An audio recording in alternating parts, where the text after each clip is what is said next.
thoughts on the social media ban, the report from the Education Select Committee?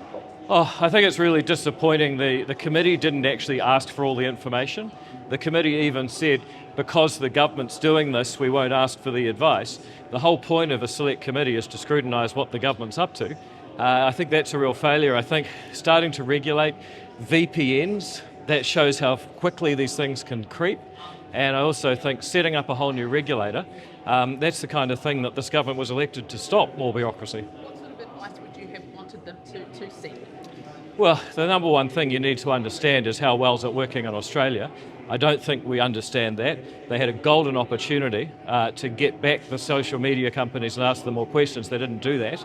If you don't understand what's happening in Australia, if you don't understand what alternatives the companies themselves are offering, you can't form a full picture. And I'm really disappointed because ACT actually asked for this inquiry because it's an important issue that we need to understand.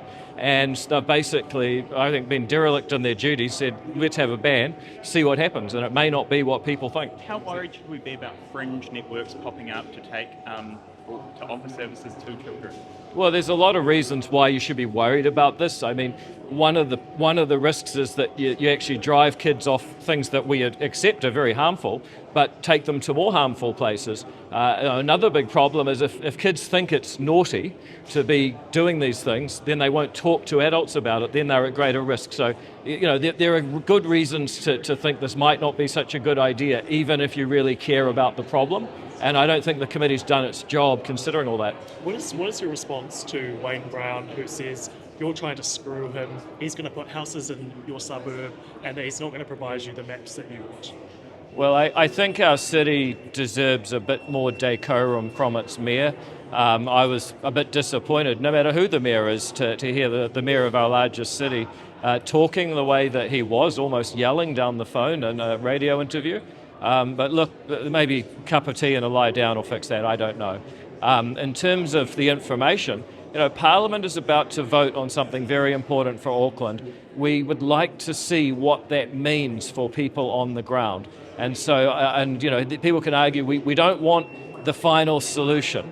We just want an indication of what 1.6 million looks like so that we can go and vote on behalf of our constituents without feeling that we may be voting for something that turns out to be different from what we thought. Is the ACT Party's support contingent on you getting those maps?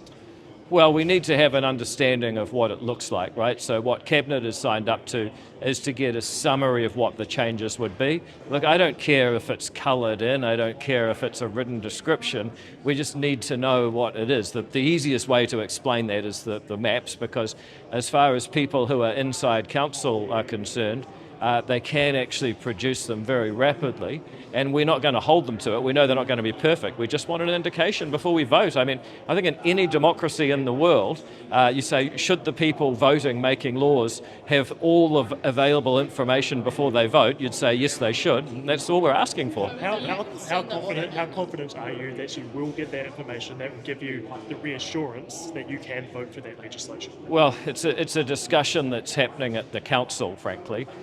Chris Bishop's written them a letter asking for it.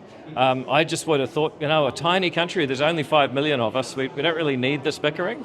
The information can be produced. The people in Parliament are voting in a way that's important to Aucklanders. Let's have an informed democracy. I mean, I can't believe that I'm here asking for this, Are you staff already? Sorry. Wayne Brown says that it's going to cost too much and that his staff have already put in a lot of effort and that they've already had to revise the work on this. So what do you say to that? Well, I opposed Parliament making laws about Auckland planning all the way through since 2021. I wish we'd never gone down this track, but now Parliament is voting on urban planning in Auckland. It should be an informed vote, and the idea that it costs millions of dollars, I mean, that just doesn't stack up.